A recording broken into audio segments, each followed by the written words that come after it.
Hello everyone, एक बार फिर से स्वागत है आपका अपना यूट्यूब चैनल साइंस गुरु रवि में। गाइज, आपसे आपकी प्रतियोगी परीक्षाओं में क्वेश्चन पूछा जाता है कि निम्न में से कौन सा एक पाचन तंत्र का हिस्सा है। निम्न में से कौन सा अंग पाचन तंत्र का हिस्सा नहीं है। इस प्रकार के प्रश्न हर चैप्टर से पूछे जाते हैं। कल हमने उत्सर्जन तंत्र से संबंधित जो कॉन्सेप्ट है, उत्सर्जन तंत्र से संबंधित जो ऑर्गन्स है, जो अंग है, उनके नाम मैंने आपको बताए थे कि इन अंगों का संबंध उत्सर्जन तंत्र से है। और वहां से जो आपसे रेलवे ग्रुप डी में, एनटीपीसी में, एएलपी टेक्नीशियन में, आरआरए विजय में, आरपीएफ में जो क्वेश्चन पूछे गए हैं, वो क्वेश्चन भी मैंने आपको करवाए थे।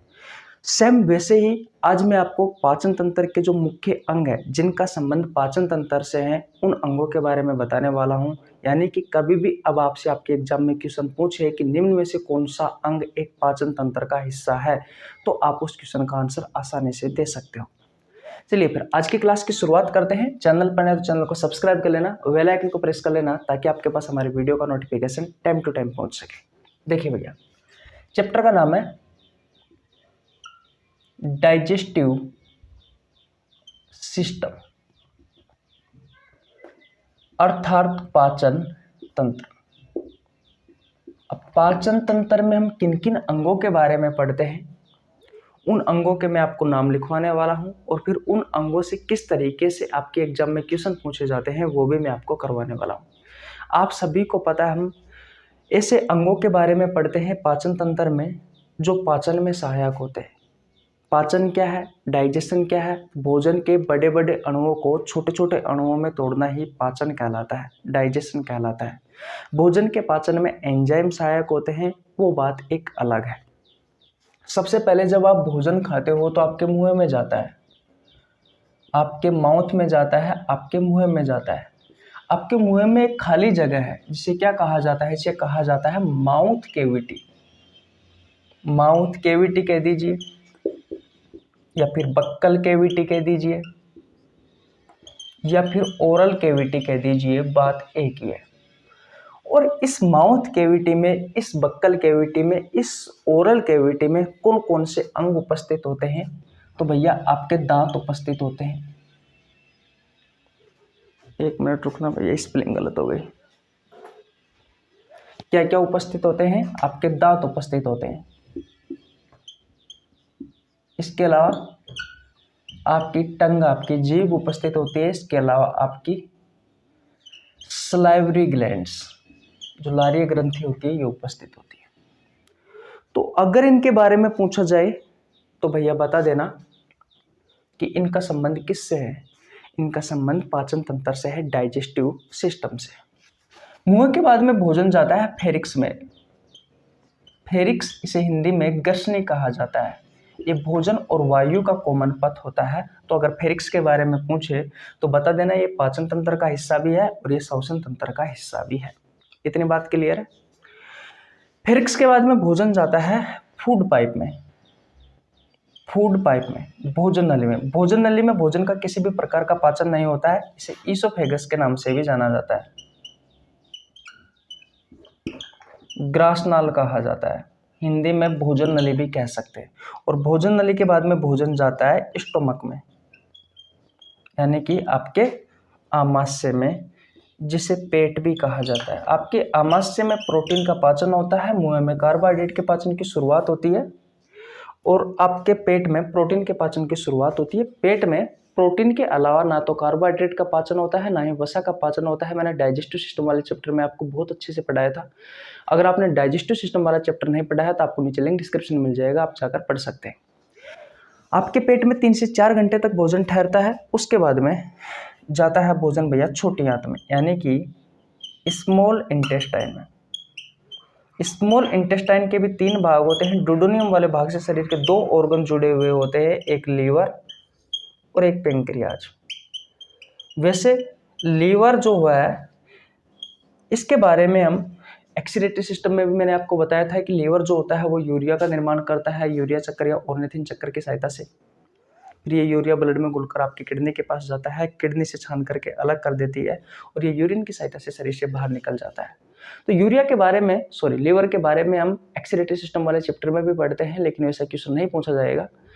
हाँ, कह सकते हो कि आप लीवर के बारे में पाचन तंत्र वाले चैप्टर में भी पढ़ते हो, क्योंकि लीवर जो होता है वो बाइल जूस का निर्माण करता है, पित्ररस का निर्माण करता है। जो पित्ररस होता है वो वसा के पाचन में सहायक होता है, यानी कि इसका उपयोग कहीं ना कहीं पाचन तंत्र में भी है। पेंक्रियाज जो होता है वो पेंक्रियाटिक जूस का निर्माण करता है। इस पेंक्रियाटिक जूस में एंजाइम होते हैं जो भोजन के पाचन में सहायक होते हैं। और पेंक्रियाज के बारे में भैया हम एंडोक्राइन ग्लैंड्स, एंडोक्राइन सिस्टम यानी कि अंतःस्रावी तंत्र वाले चैप्टर में भी पढ़ते हैं, क्योंकि जो पेंक्रियाज होता है ये पेंक्रियाज हार्मोनों का भी निर्माण करता है। किसका निर्माण करता है? हार्मोन का भी निर्माण करता है। इसलिए इसके बारे में हम एंडोक्राइन सिस्टम यानी कि अंतःस्रावी तंत्र वाले चैप्टर में भी पढ़ते हैं। पेंक्रियाज आपको दिख नहीं रहा है, मैं आपको कोर पर लिख देता हूं भैया, पेंक्रियाज। तो अगर पूछे तो बता देना भैया जो जो चीज मैं आपको बता रहा हूँ। स्मॉल इंटेस्टाइन के बाद में भोजन जाता है लार्ज इंटेस्टाइन में। लार्ज इंटेस्टाइन में छोटी इंटेस्टाइन यानी कि जो छोटी आंत होती है, स्मॉल इंटेस्टाइन होती है, इसमें भोजन का पूर्ण रूप से पाचन हो जाता है। बड़ी आंत होती है उसमें पानी का एब्जॉर्प्शन होगा। तो अगर पूछे आपसे कि छोटी आंत और बड़ी आंत के बारे में किस में पढ़ा जाता है, तो डाइजेस्टिव सिस्टम में पढ़ा जाता है। ये सारी चीजें आपको याद रखनी है। अब एक बात का और ध्यान रखना है, एलिमेंट्री कैनाल। एलिमेंट्री कैनाल इसे हिंदी में कहा जाता है आहार नाल। क्या कहा जाता है? आहार नाल कहा जाता है। क्या कहा जाता है? आहार नाल। आहार नाल वह पाइप है जिससे होकर भोजन गुजरता है। इसकी शुरुआत होती है आपके माउथ से। इसकी शुरुआत कहां से हुई है? आपके माउथ से। और इसका जो एनस वाला भाग है वो इसका अंतिम भाग है। ये इसका अंतिम भाग है। और लार्ज इंटेस्टाइन के बाद में, लार्ज इंटेस्टाइन में पानी का एब्जॉर्प्शन होता है, उसके बाद में एनस वाले भाग से आपका जो मल है, जो अपशिष्ट है, वो शरीर से बाहर निकल जाता है। इस बात का आपको ध्यान रखना है। तो भैया एलिमेंट्री कैनाल में माउथ आता है, फेरिक्स आता है, फूड पाइप आता है, स्टोमक आता है, स्मॉल इंटेस्टाइन आती है, लार्ज इंटेस्टाइन आती है और एनस आता है। ये सभी ऑर्गन मिलकर एलिमेंट्री कैनाल आहार नाल का निर्माण करते हैं, जिसकी शुरुआत मुंह से होती है और इसका अंतिम भाग होता है एनस यानी कि गुद्दा वाला भाग, जिससे अपशिष्ट पदार्थ यानी कि जो मल होता है वो शरीर से बाहर निकलता है। तो पाचन तंत्र वाले चैप्टर में हम इन सभी अंगों के बारे में पढ़ते हैं। एक एक के बारे में आपको पता होना जरूरी है। वैसे आपको हो सकता है कि परेशानी आए इन्हें याद करने में। अगर आप पाचन तंत्र वाला चैप्टर पढ़ते हैं तो भैया इनके बारे में आपको बहुत अच्छे से याद हो जाएगी। बहुत अच्छे से ये सारे के सारे ये ऑर्गन याद हो जाएंगे, ताकि इससे अगर कोई क्वेश्चन आए तो भविष्य में आपका कोई भी क्वेश्चन नहीं छूटना चाहिए। वैसे भी याद कर सकते हो। वैसे मैंने पाचन तंत्र में आपको पढ़ाया है कि कौन कौन से अंगों के बारे में डाइजेस्टिव सिस्टम में पढ़ते हैं। अलग अलग चैप्टरों में अलग अलग अंगों के बारे में पढ़ाया है। जैसे कि उत्सर्जन तंत्र वाले चैप्टर में उत्सर्जन तंत्र में जिन चैप्टरों के बारे में, जिन अंगों के बारे में पढ़ते हैं, उन अंगों के बारे में पढ़ाया है। इतनी बात क्लियर है? तो माउथ याद रखना है। Buccal cavity, mouth cavity, oral cavity, ये सभी सी में ही आते हैं, मुंह में। Teeth, tongue, salivary glands, pharynx, food pipe, stomach यानी कि आमाशय है कि नहीं है, small intestine, large intestine, anus, liver हो गया, पेंक्रियाज हो गया, एलिमेंट्री कैनाल हो गया, ये सब डाइजेस्टिव सिस्टम के हिस्से हैं भैया। अब यहाँ से किस तरीके से आपके एग्जाम में क्वेश्चन पूछे जाते हैं वो और देख लीजिए भैया। समझ लीजिए कि यहाँ से 1 नंबर पक्का हो सकता है आपका, क्योंकि मैंने आपके जितने भी चैप्टर हैं उन सभी चैप्टरों को उठा करके देखा है।